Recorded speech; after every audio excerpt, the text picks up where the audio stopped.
This is the story of a 30-year search by U.S. intelligence agencies to perfect mind control. Some of those engaged in that search have agreed to talk about it for the first time. One said, "I think every last one of us felt sorry to attempt this kind of thing. We knew we were crossing the line."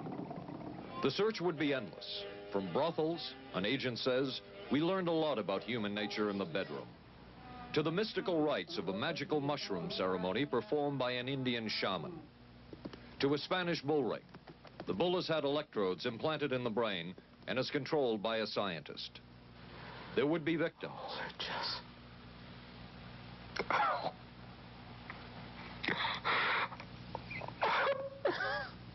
One intelligence agency tried to peel this man's mind back to reveal its deepest secrets. I'll live through it. I'll live through it. This man worked on some of these programs. He would write of his work, "It was fun, fun, fun." This is the story of the search for mind control. ABC News Close-Up, Mission Mind Control. With ABC News correspondent Paul Altmaier. 1217, now boarding at gate. Mark? Anne. It's been ages. Can I buy you? Allow me. 2 Michelob Lights. Michelob makes a light beer? Perfect. The good taste of Michelob Light. Don't just compare it to other light beers. Compare it to your regular beer. It's that good. You always did go first class. Your ticket to San Francisco. Thank you. San Francisco? You too? Good taste runs in the family. Mrs. Cooper, I need help. Oh. With all these different dog foods, I don't know what kind to feed him. Dry, soft. Honey, it's not the form, it's the formula. Those are for any dog, young, old, whatever. But Cycle 2 dog food is especially for dogs ages 1 to 7, like mine. The Cycle 2 formula has just what dogs in their active years need to help stay healthy. And happy. With Cycle, I know what to feed him. Now get Cycle 2 in 25-pound bags. We are not professing to tell you the complete story of these activities. We are professing to tell you the complete story that we know. Right. But these records that we've uncovered don't tell the story. They tell pieces of it. This is a story that has been told in bits and pieces. This is an attempt to pull most of it together. We know we don't have the full story. We do, however, have some striking new revelations and insights. The story begins here, just off the nation's front yard, the Mall. The buildings behind me were the headquarters for the World War II Office of Strategic Services. It was here that the first halting steps toward mind control began. The shaper and molder of OSS was General Wild Bill Donovan. He said of his group's work, "We may have made mistakes, but we were not afraid to try things that were never done before." In this anything-goes atmosphere, Donovan appointed this man, Stanley Lovell, a Boston industrialist, to break new ground in many scientific and technical fields. Donovan called Lovell his Dr. Moriarty, after the fiendish professor in Sherlock Holmes. Lovell liked the name and posed for this Saturday Evening Post photo. He later wrote of his OSS job that it was, quote, to stimulate the PEC's bad boy beneath the surface of every American scientist and to say to him, throw all of your normal law-abiding concepts out of the window. Here's a chance to raise merry hell. It was in this atmosphere that the search for mind control began. This bizarre man would be an active participant in that search over the next 2 decades. His name is George White, an OSS captain who had formerly been with the Bureau of Narcotics. In his diary, seen here publicly for the first time, White left a legacy of the darker side of American intelligence work. He received his early OSS training at the British-run school at Oshawa, Canada, the same school where Ian Fleming, the creator of James Bond, was trained. White referred to the school in his diaries as the Oshawa School of Mayhem and Murder. Mike Burke, former OSS colleague of White's and now president of Madison Square Garden Center. Very compelling fellow, mysterious fellow, almost mystical fellow. He was fascinating because you knew something about him, but not enough about him to really get a fix on him. He also knew a great deal about the swifter elements of society, the gamier side of life. And he was very impressive in his technical knowledge of the underworld, so to speak. He said, one of our men gets beat up. He says, you have to act real fast and teach these guys a lesson. Charles Siragusa, a former narcotics officer and friend of White's. He'll come around, he says, and break your kneecaps. And with that, one guy laughed, and George would always have a little Billy with him. And this one guy saw us naked. George White turned around and whapped him across the neck with it. Then he picked up a pool stick and started beating everybody up. He made his point. And he made his point. George White was not a man of understatement or subtleties. His boss at OSS, Stanley Lovell, referred to him as deadly and dedicated.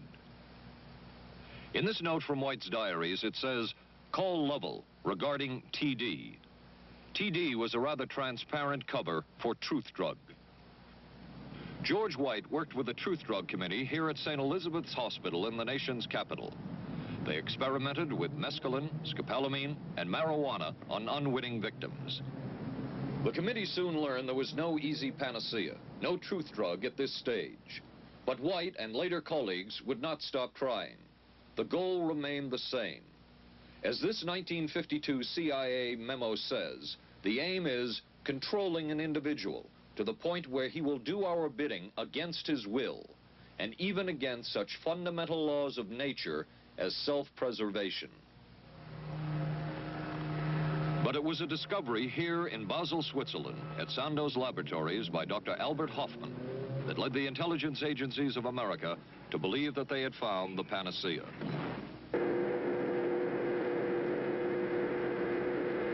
The discovery was lysergic acid diethylamide, LSD. The film that you see is considered by many experts to be the closest illustration of the effects of a hallucinogenic. It was one of the first times that anybody had run into a powerful drug that was different than anything else that they knew anything about. John Gittinger, recently retired chief psychologist for the CIA. This is the first time Gittinger has been interviewed publicly. We could disable a whole city by putting a very small amount on a water supply. After all of these years of us, those of us who are involved in looking for this secret drug, this was the only thing that began to look for the first time like it might be something like that. CIA's interest in LSD was intense. The worry was that the Russians would get hold of it. Were the Soviets into LSD? I'm going to have to say I'm sure they were, but if you ask me to prove it, I've never seen any direct proof of it. But at one point, intelligence information received from Switzerland said that Sandoz Laboratories was about to put 100 million doses of LSD on the open market. And it caused enough concern within the agency that the United States was prepared to buy the entire supply. However, a slight mistake had been made. The mistake is made public for the first time. I just found out on a new CIA document that there were no such large quantities of LSD on the market. John Marks has filed numerous Freedom of Information suits against the CIA and has unearthed much new material. He is the author of The Search for the Manchurian Candidate, a history of intelligence agency work with mind control. He is a consultant for this report. What happened is that there was a military attaché in Switzerland, an American officer, who got milligrams and kilograms mixed up. In other words, he made a mistake of thinking 1/1000th of a gram was the same as 1,000 grams, which is a mistake of 1,000,000 times. So when the CIA got the intelligence that there were 100 million doses on the market, in fact, there were 100 doses. The man who would oversee the CIA's research into drugs and most of the agency's behavior programs is this man, Dr. Sidney Gottlieb, a chemist. Dr. Gottlieb declined ABC News' request for an interview. In their never-ending search for the miracle weapon, CIA operatives searched here in the remote mountain areas of southern Mexico for what up to then had been considered a myth, magic mushrooms. They used this man, a part-time chemist for the CIA, to dupe this man, a vice president of a bank, and an amateur mycologist or mushroom expert to try to get to the magic mushrooms and turn them into a drug. But it would be the amateur, R. Gordon Wasson and his colleagues, who would win the race and develop the drug psilocybin from the magic mushrooms. We went into the Mazatec area, far from the highways, remote from Mexico City. There we found that rotten bagasse, as it's called, bagasso, covered with mushrooms. These mushrooms I didn't know, had never seen. They were the sacred mushrooms. Wasson would also discover and record the ancient mystical rites of the mushrooms from a local shaman or magical priestess, Maria Sabina. And we were seeing incredible sights. They would go slowly or they would go fast as I ordained. All your senses are rendered acute. We say that you see visions, you see hallucinations, but that doesn't begin to tell the story. The hallucinations are only part of it. You hear sounds, you smell things. The night was thrilling. Word of Wasson's discovery reached the CIA quickly. Dr. James Moore, a University of Delaware chemist, secretly served the CIA preparing deadly chemicals on short notice. Moore was instructed to get close to Wasson and accompany him on another trip to Mexico to get the magic mushrooms. Internal documents show the CIA felt a drug derived from the mushrooms could remain an agency secret.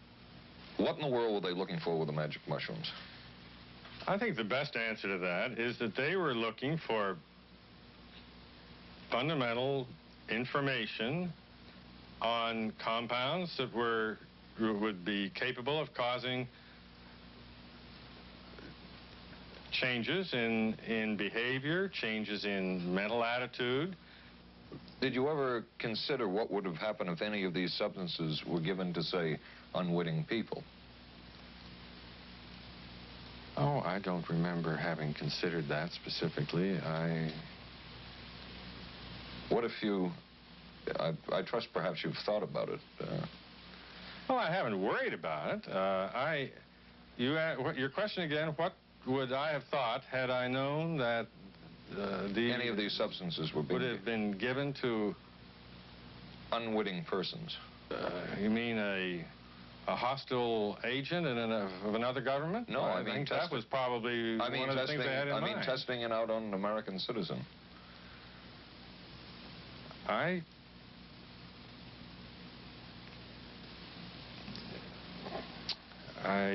guess I must seem very, very cold-blooded about this, but I don't recall ever having been very much preoccupied with that issue. But many drugs were tested in this way. A decision was made at the highest levels of the CIA to do testing on unwitting Americans. As one CIA document says, such testing would be operationally realistic. A former CIA official who worked on these programs describes for the first time how the decision was made. He did not wish to be filmed or recorded. Thus his remarks are read by someone else. I think every last one of us felt sorry to attempt this kind of thing. We knew we were crossing a line. Every decent kid knows he shouldn't steal, but he does it sometimes. We knew damn well we didn't want anyone else to know what we were doing. The decision was made to do testing on unwitting victims. It was decided they should be on the fringes of society because they were most vulnerable. It was the borderline underworld, prostitutes, drug addicts, and other small-timers who would be powerless to seek any kind of revenge in case they found out. And as their predecessors had a decade earlier, the CIA turned to George White for help. White was now a high-ranking narcotics official, and by this time, the stories about George White were legendary. So the waiter says, "May I help you, monsieur?" And George White was busy talking with me. He paid no attention to the waiter, so the waiter tapped him on the shoulder, says, "May I help you, monsieur?" George White turned around, whipped his gun out, and stuck it in the guy's face like this in this crowded restaurant. George White did not mind bending the law, and he knew the street well. He was the ideal choice for what the CIA had in mind. We were Ivy League, white, middle class. We were naive, totally naive about this, and he felt pretty expert. He knew the whores, the pimps, the people who brought in the drugs. White set up so-called safe houses for the CIA in New York, here in Greenwich Village, and later in San Francisco, in this hotel, and in an apartment atop Telegraph Hill with a commanding view of San Francisco Bay. While the existence of these safe houses was disclosed last year, details of what took place within them has not been told. A former CIA official who worked in the safe houses reveals that they were used not only for drug testing, but to study sexual behavior and how it could be used to manipulate people. We did quite a study of prostitutes and their behavior.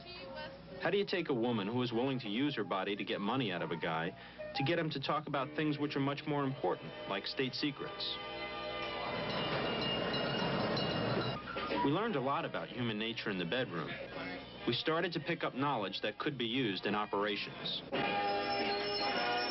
There would be victims in all of this, but as the agency knew, they couldn't fight back. Some entries from George White's diaries. Clarice gets horrors. Janet, sky high. As one agency memo says, we have no answer to the moral question. The safe houses were not the only testing grounds. Millions of dollars would be spent on LSD research at universities throughout the country. And word would begin to spread on campus about this so-called mind-blowing drug.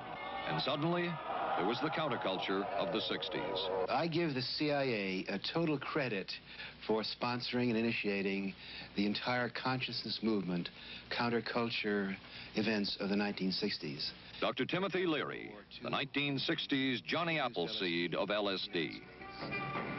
The CIA funded and supported and encouraged hundreds of young psychiatrists to experiment with this drug.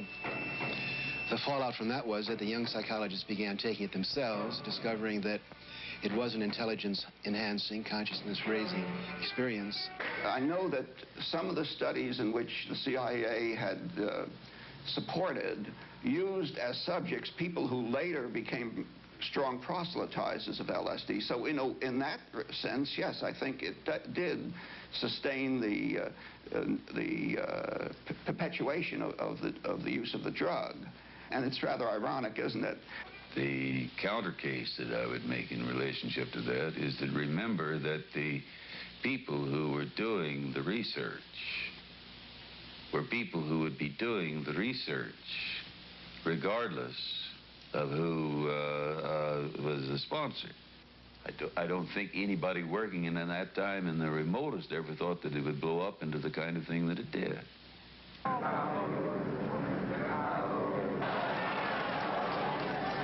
History will judge the role of the CIA and other intelligence agencies in unwittingly contributing to the counterculture of the 60s through their intense interest in LSD and other hallucinogenics. But for the moment, at least, the argument can be made that the CIA helped usher in the age of Aquarius.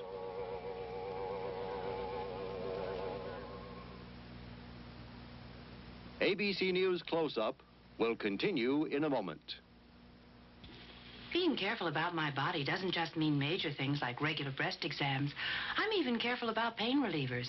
Plain aspirin sometimes upset my stomach, so I use Bufferin. It adds protection. I'm careful about what goes into my body. Bufferin gives me an added relief action I want. Tylenol doesn't. Only one leading tablet has both an added relief action in many cases that Tylenol never provides, and protection ingredients, Bufferin. Now I'm careful to get both with Bufferin.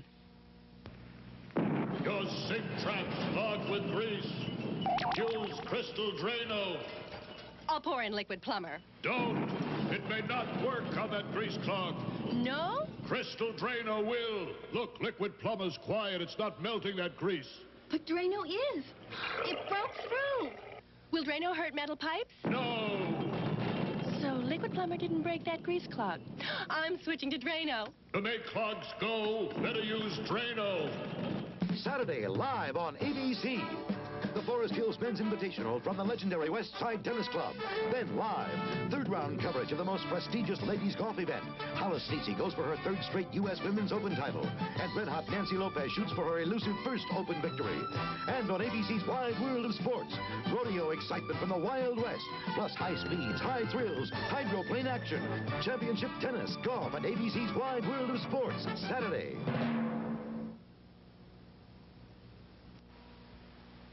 Wednesday on 8 is Enough. We got the buggy fever. The Bradford girls go disco crazy. Hey, hiya, hun. What do you say we get, down? And the summer's off to a red-hot start. And Charlie's Angels play the horses. I want to be a jockey. But end up in a dead heat with death. Then, the ghost of Jack the Ripper haunts the back streets of Vegas. Tomorrow, starting at 8, 7 Central and Mountain on ABC.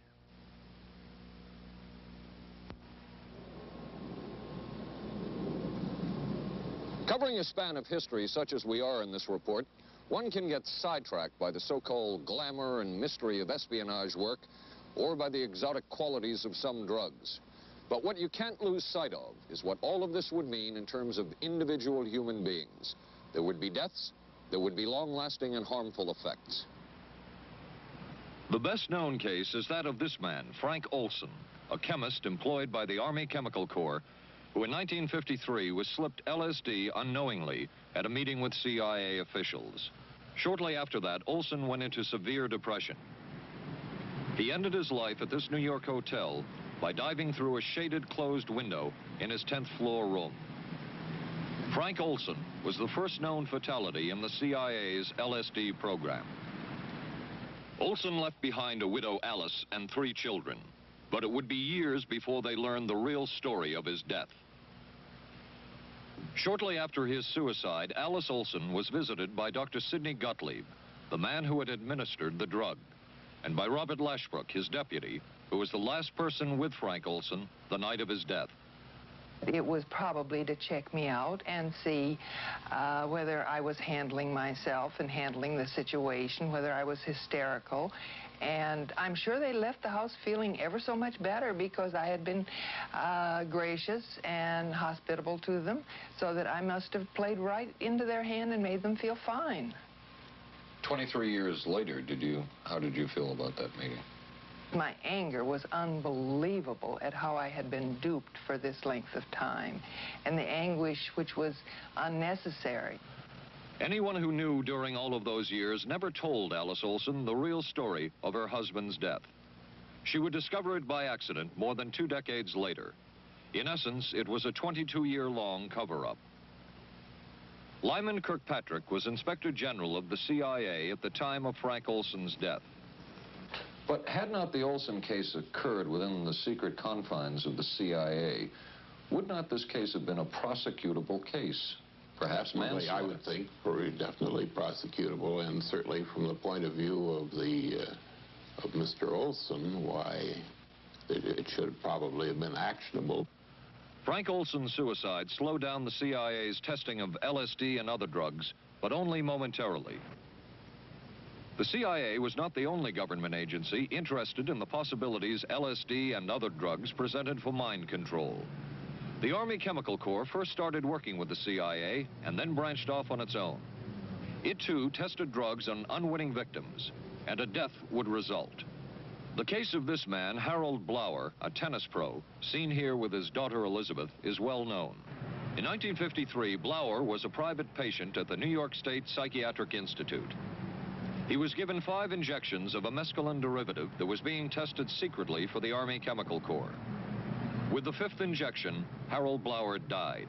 As with the Olson case, a 22-year cover-up followed, until finally the Army admitted the real details of Blower's death. Since the initial news stories of Harold Blower's death, close to 5,000 documents, previously classified, have been released by the Army and obtained by ABC News. They provide valuable insight into Army activities at the time of Blower's death and where the Army went from there with their own drug testing program. From a previously classified deposition of Dr. James Cattell, who administered the mescaline derivative, on the purpose of the drug testing, to produce symptoms similar to those that you see in schizophrenia. On how much the patient knew about all this. We didn't delineate all the possibilities of what might happen because then you contaminate your experiment. Cattell then relates that he never even knew what drug he had given Harold Blauer because of the secrecy of the Army experiments. We didn't know whether it was dog piss. This was secret. This was a secret. We weren't in on it. We asked Blauer's daughter Elizabeth for her reaction. What? How can anybody react to that? I mean, that is so far from what you'd expect from a human being, never mind a doctor, never mind a professional specialist who's supposed to care about people's minds. It's unbelievable. A suit filed by Elizabeth Barrett against the Army Chemical Corps is now pending in federal court. Other Army experiments continued on mental patients around the country. Work done at the Tulane Medical Center in New Orleans involved several drugs, hallucinogenics, and electrodes implanted in the brain. The chief researcher was Dr. Russell Monroe, now head of the psychiatry department at the University of Maryland. These are various progress reports written by Dr. Monroe and recently obtained by ABC News.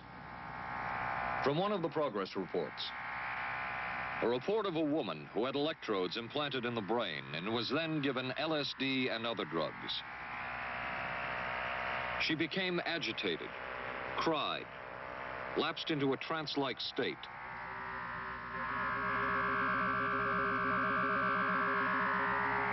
Felt as if she were about to have a convulsion, experienced waves of darkness and light,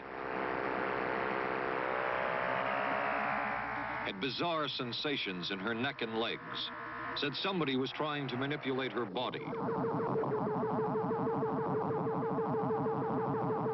At this point, Dr. Monroe wrote that the woman was obviously having paranoid ideas.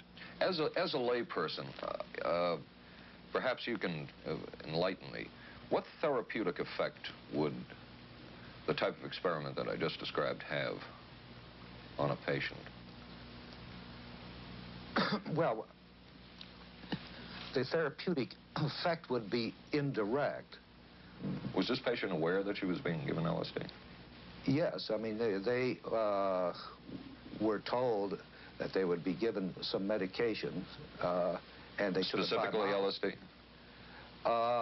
Well, we told them, I don't think that they would have even known what LSD was then at the time. They were told that they were going to they would be given some medications which might make them feel worse. Dr. Monroe, what do you think the Army Chemical Corps was looking for in all of this testing? They were looking for an incapacitating agent, an agent that would not harm the person permanently, but would incapacitate them temporarily. That seemed like a humanistic way to wage a war, if war is necessary. When James Thornwell was given LSD by Army intelligence in 1961, this time it was no experiment. This time the express purpose was to peel back Thornwell's brain to bear any secret within it. This time the Army had gone operational. Thornwell, as reported on ABC last January, was an Army private stationed in Orléans, France. Classified documents were missing from his unit. Thornwell became a suspect. His 2.5-month interrogation included administration of sodium pentothal, hypnosis, isolation, and deprivation of sleep. Army documents obtained by ABC News refer to this interrogation as conventional. Despite the severe questioning, Army intelligence was getting nowhere with Thornwell, and it was decided to slip him LSD. For 16 years, Thornwell never knew what had hit him. Tell me about the acid. I'd rather not. It's a bad trip. It's a bad trip. That was a bad trip. The pain was so excruciating. Felt like somebody was sticking me with 1,000,000 pins. You know, just everywhere.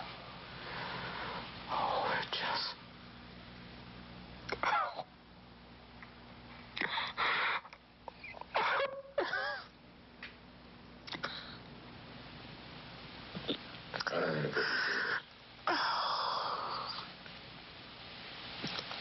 You want to stop for a minute?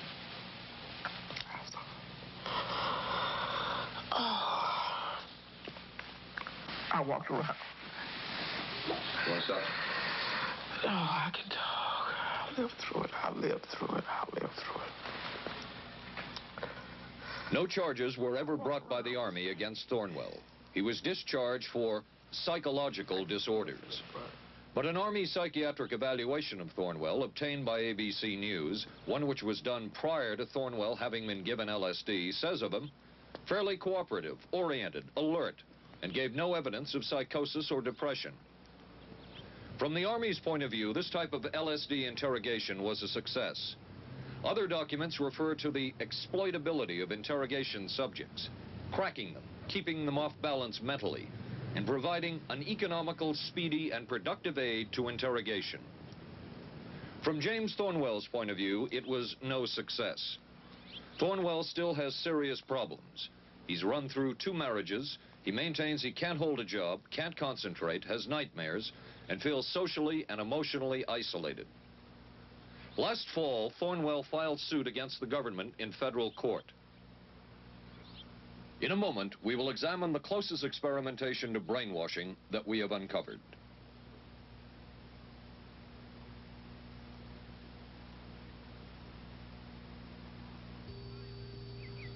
Oh, for crying out loud. Something wrong, Will? You pick up a paper these days, you learn life isn't as simple as it used to be, and neither's food. Is that why you eat grape nut cereal? Yep, you couldn't ask for a simpler cereal. Wheat and barley, vitamins added, no preservatives. Sure looks simple. It's got a natural nutty taste. What's good for breakfast, guys? How about something nice and simple? Grape nuts, the simple cereal.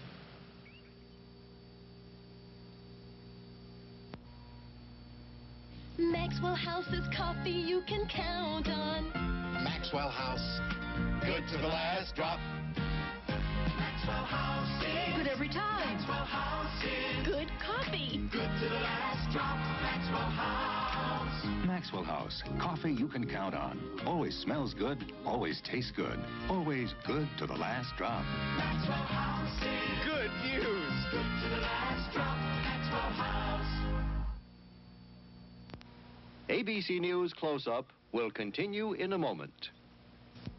Special baseball. The Yankees take on the Angels Friday night on ABC. This is a heavy-duty stick-up, and this is a good place for it. New heavy-duty stick-ups from Airwick for small places with big odors. This is David Shoemaker in the news at this hour. District police have charged a young Northeast woman with the weekend kidnapping of that day-old baby. Sources say the woman was pregnant and afraid she'd lost her own child in the accident, and that's what motivated the kidnapping. 'Twas the night before Skylab, and we'll have the latest on its fate and ours.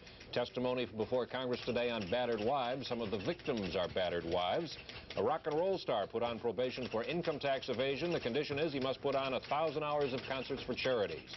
And we'll be talking with a local teenager who won a gold medal at the Pan Am Games. Join us at 11.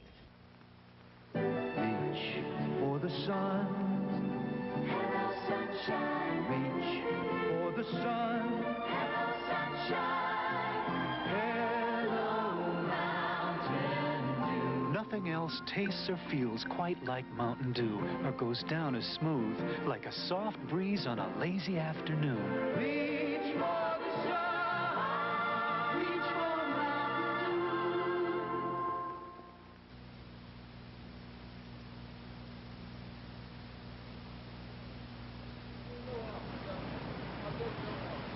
By far, the most chilling experiments we have uncovered took place at this Gothic estate called Ravens Crag, halfway up Mount Royal in Montreal. It houses the Allen Memorial Institute of Psychiatry of McGill University. It was here that the CIA funded a series of experiments, severe experiments. The work was done by the Institute's then director, Dr. Ewan Cameron. It is the closest experimentation to brainwashing yet disclosed. His work, unprecedented in psychiatry, consisted of 3 areas which he called sleep therapy, psychic driving, and the ultimate depatterning. Dr. Maurice Dongier, current head of the Allen Memorial Institute. In his psychic driving, so-called type of therapy, he would give the patient intensive electric treatment in order to make the patient regress deeply, become forgetful, and then he would attempt to implant new ideas in the mind of the patient. Now, to a layman, it would appear that Dr. Cameron was trying to take the slate and wipe it clean, the slate being the mind. In other words, brainwashing. Exactly, that's a very good comparison. Brainwashing. Yes, to lie. Val Orlico of Winnipeg, Canada, the wife of a member of the Canadian Parliament, was a patient of Dr. Cameron's. She entered the Allen Memorial Institute because of severe depression. She describes for the first time publicly the LSD therapy and psychic driving treatment that she was given by Dr. Cameron. And then the drug began to take hold very rapidly because it was an IV injection. And things became very furry and very frightening, and had a lot of sensations that it's very difficult to recall. Nobody explained it to me. Nobody ever asked me if I was willing to do it or anything. He had this feeling that he would be able to get through the resistance of illness and to reach deep changes very quickly. Did he? I don't think that when you look at that in retrospect, the hopes that he had have been in any way fulfilled. But Cameron would plunge on. The next step was what he called psychic driving. This involved almost endless tape-recorded messages and more drugs for the patient. Cameron wrote that this was the way to make direct controlled changes in personality. I thought this was the coldest and most impersonal treatment that anybody could give to anybody in the world. And I became more and more despondent and more angry. I just became so despondent that I thought I can't live like this any longer. And I thought I would just go out and throw myself underneath the cars on McGregor. I stood on the curb of that street and I stood there and I thought, okay, go. Okay, go. And then I thought, what if you're not killed? What if you're just maimed? What if you don't die and you live and you can't even talk anymore? And I couldn't do it. The most severe technique Cameron used was de-patterning. He described it as breaking up the existing patterns of behavior by means of intensive electroshock therapy with prolonged periods of sleep. He carried out these experiments in something he called the sleep rooms. People in there were like babies. They cried and they were very disoriented. And we were very afraid of the sleep room. We used to walk very carefully against the side of the corridor that was opposite the sleep room with our backs to the wall when we'd go by. Cameron used this combined sleep electroshock treatment on patients as long as 30 days. One patient he kept asleep for 65 days. Cameron retired, and his successor, Dr. Robert Cleghorn, ordered a follow-up study on the patients treated with Cameron's de-patterning method. It showed that it was no more beneficial in its result than the use of more conservative methods. But the follow-up study showed that 60% of those who had been de-patterned still had amnesia for periods of anywhere from 6 months to 10 years. That's quite a memory loss, isn't it? That is a memory loss. Indeed it is. It's I think, more than desirable. In retrospect, does Dr. Cameron's experimentation and his treatment appear harsh? I would say yes. I mean, this forceful type of approach that I was describing to you is definitely, it can be said that it's harsh. I wouldn't call it harsh. I would say it was harder on the staff than it was on the patients, because these people had to be fed and they had to be cared for and they had to be given sufficient fluid and food and toileted and so on and so forth. It was a very difficult thing for the staff to follow these patients properly and see that they did well. Well, I'm glad he was concerned for the staff. But damn it all, I wouldn't. I could have maybe had a different kind of life. And that makes me angry and sad, and I don't know how to explain how I feel, really. I just... How did you feel when you learned that Dr. Cameron's experimentation was financed by the CIA? Well, I thought...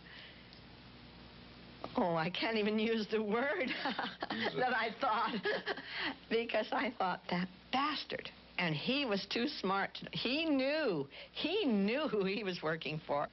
And, excuse me, but I just, I just can't, sometimes I can't believe it, and yet I know it's true. If you had the opportunity to say something to the people at the Central Intelligence Agency who financed this study, what would you say? I realize the CIA is a very important organization and they have a very important job to do. But God, it surely doesn't have to be done on people who are totally incapable of knowing what's happening or having any defense against it. And I can't imagine the mentality of people who would do this. I just can't. As for Dr. Cameron, he died in 1966 while mountain climbing. A colleague wrote of Cameron, "For him, the ends justified the means. And when one is dealing with the waste of human potential, it is easy to adopt this stance." Dr. Cameron seemed ideally suited for what the CIA had in mind.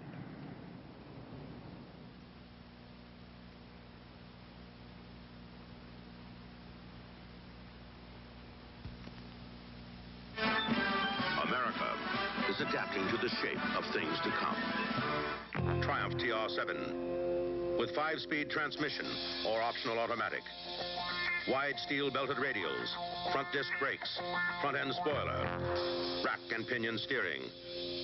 Triumph TR7. No other sports car looks like it. No other sports car drives like it. Triumph TR7. The shape. Don't worry, they just got lucky. I'm sorry, I let us down. Forget it, we'll beat them next week. No, I really let us down. Come on, how about a Michelob Light, huh? Michelob makes a light beer? Sure. The good taste of Michelob Light. Don't just compare it to other light beers. Compare it to your regular beer. It's that good. This Michelob Light is great. Hey, you know what our real problem was today? Yeah, you were terrible. Good taste runs in the family. The many roles I play call for many hairstyles. So I use hot curlers, blow dryers, things that can be brutal to hair. I switched from one conditioner to another looking for help. Then came Alberto VO5 hot oil treatment. It works just like a salon hot oil treatment, but takes less time and money. I just heat a tube, smooth it in, and shampoo. My hair is left silky, shiny, more manageable than I ever dreamed. Alberto VO5 hot oil treatment. I'll never switch again. Thursday. I can move a few of my things over this morning. There's a scandal in the 12th when Wojo gets a roommate. Hi. In a Barney Miller special. I'm a prisoner of my biological urges. Sorry to hear that. Then authorities say this Texas motorcycle gang murdered a federal judge.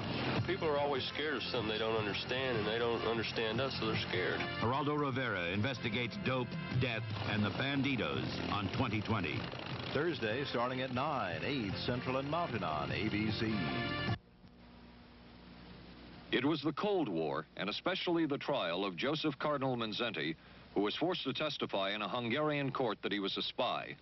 And then later, the Korean War, with the coerced and mainly fraudulent confessions of American servicemen. My generation took place on the... that would spark intense interest in intelligence circles about brainwashing. The CIA secretly commissioned a study of communist brainwashing methods at the Cornell University Medical Center. A leader of that study was Dr. Lawrence Hinkle. He explains first the Russian method of controlling and breaking a person. Absolutely isolated from everyone else, with one man whose job it is to get you to write the extent to which you are a criminal. In this setting, you can get people to do most anything, do you see? Because you don't have to lay a hand on them. And by the time you get through and you go up before the judge, the fellow says, "Were you a spy?" He says, "Yes, I was a spy." The Chinese never really had this kind of a state police system. They would get him in, and all this fellow does is ask you to write, rewrite, and talk to him about your whole life. Graduated from pilot training in 1949. While the purpose of the study was to find out about communist brainwashing techniques, CIA documents show that the agency was interested in developing mind control methods of its own to precondition and control Chinese living in this country to be sent back to their homeland as CIA agents. What do you think they were looking for?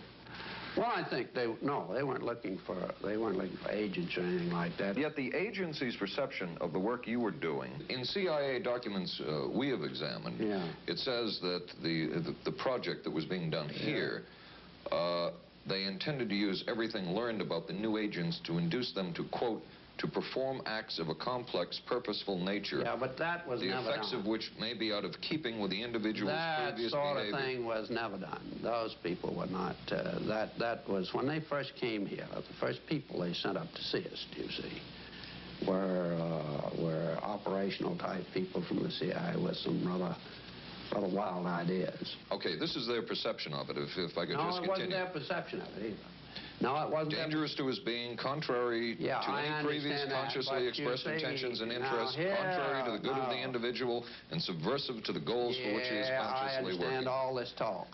But the situation was, you see, those things were never done because of wise people on both sides. We were not able to do this nor interested in it. They were, though. Some of the low-level people were, but the high-level people were not, to tell you the truth. But documents clearly show that the CIA was attempting to develop agents over whom they had as much control as possible. Agents who would perform tasks contrary to their own good. Normally conditioned American who's been trained to kill and then to have no memory of having killed. His brain has not only been washed, as they say, it has been dry cleaned. Is a Manchurian candidate, controlled by others to do things against his will, possible? It was a remarkable film because, as far as I'm concerned, it made something totally impossible seem absolutely credible. I would say the answer is yes, but there are many qualifications to that. Dr. Milton Klein, a psychologist, a clinical and experimental hypnotist, and unpaid consultant to the CIA. The qualifications would be the subject selected to produce the kind of behavior that you wish, the amount of time, the procedures that are utilized, and the motivations of the people who are designing, executing, and administering the procedures. You're asking whether an individual can be, under hypnosis, influenced, coerced, persuaded, shaped to perform an antisocial act, or a destructive act, or an act of violence. My answer would be yes. Captain Marco, will you be good enough to lend Raymond your pistol, please? Yes, ma'am.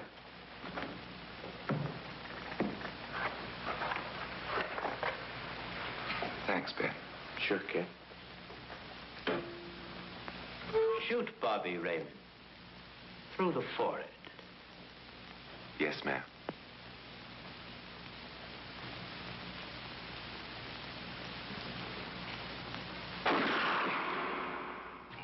How valuable a tool can hypnosis be in the intelligence field? None whatsoever. It has absolutely no use because nobody's ever been able to do that I know of, do it in an operationally feasible way. I'm not in any way saying that hypnosis doesn't take place. I'm not saying there's nothing to it.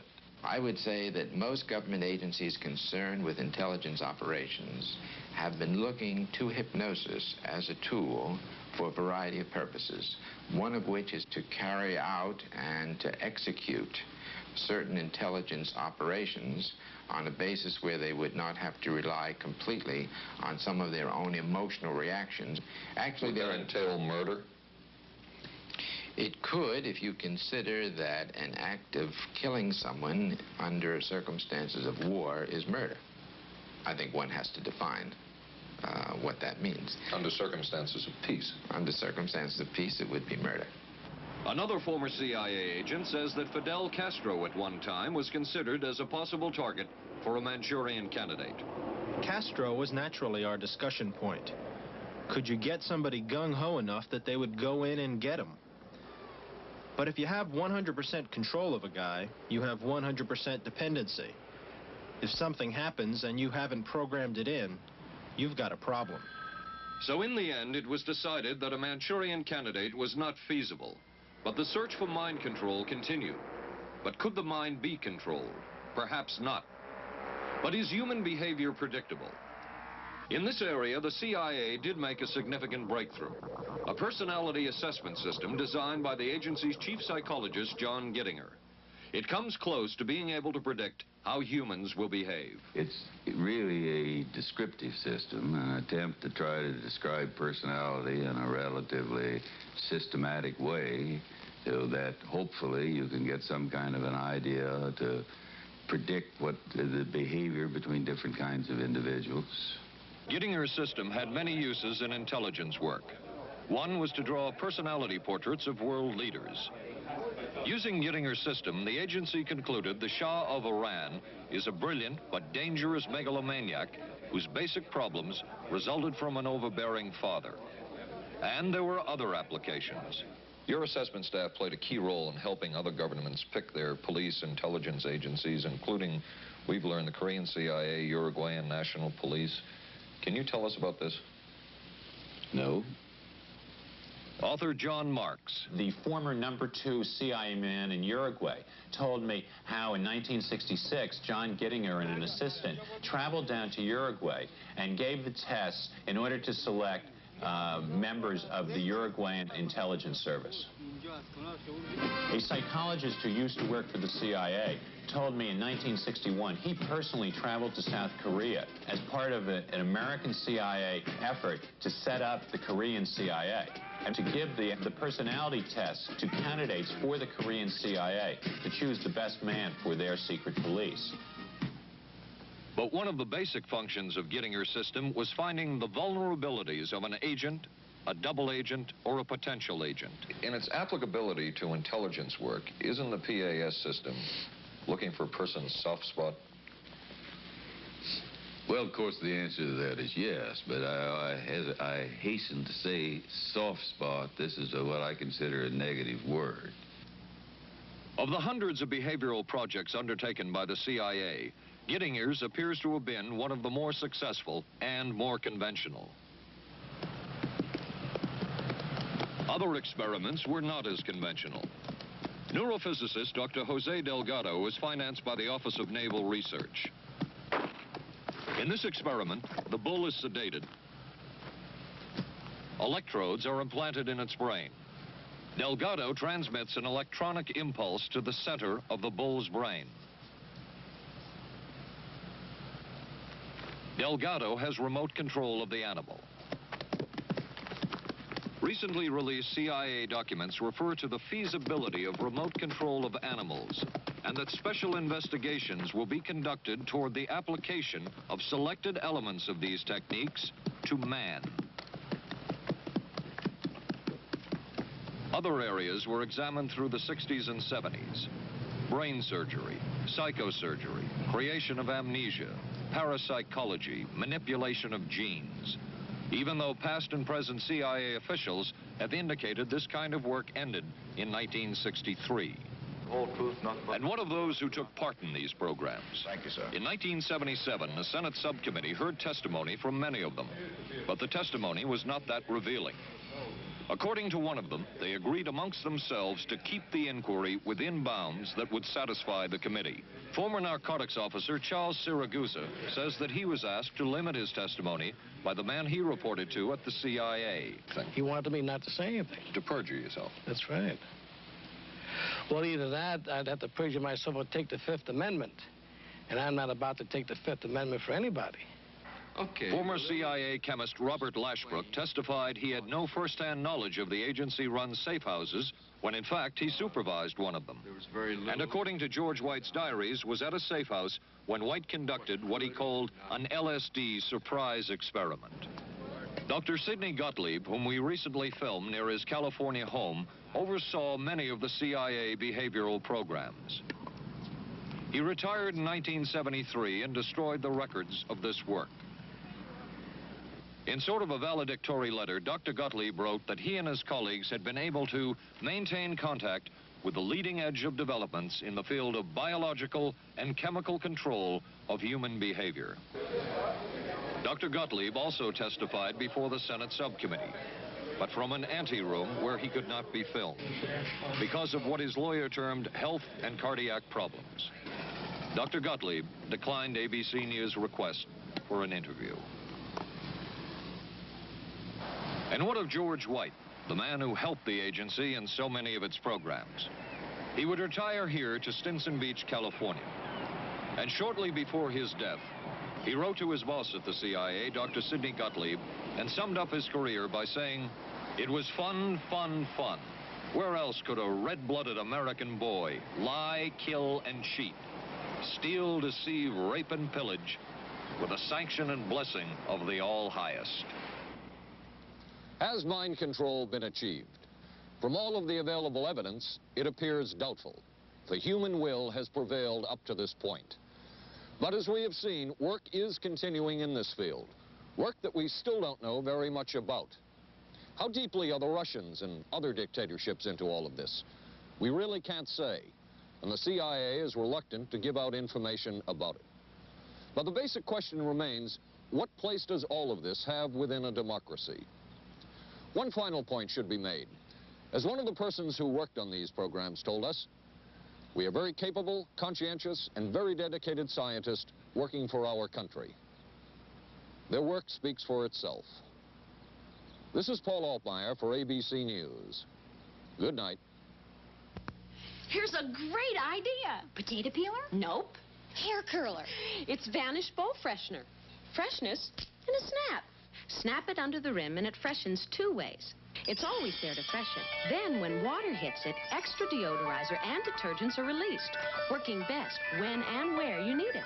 When the bowl's fresh, the bathroom's fresher. Snappy idea. Vanish Bowl Freshener. Vanish for a cleaner bowl and a fresher bathroom.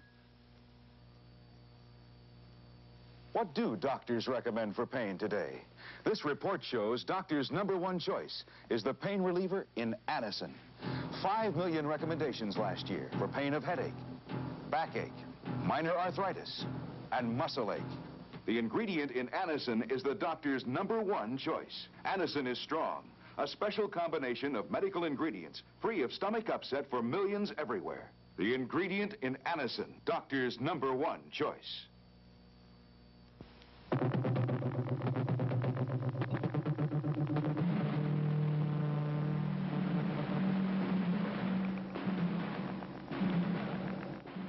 Stay tuned for local news next. Then live from the Johnson Space Center in Houston, ABC News will track the approach of Skylab as it nears re-entry. Skylab, the final hours. Right after Twiggy and Dirk Benedict of Battlestar Galactica star in I Want Her Dead on the Tuesday Movie of the Week tonight on ABC.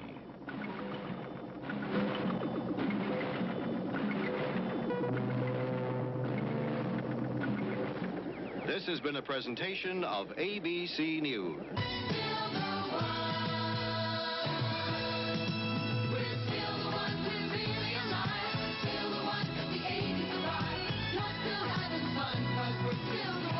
Still the one, ABC.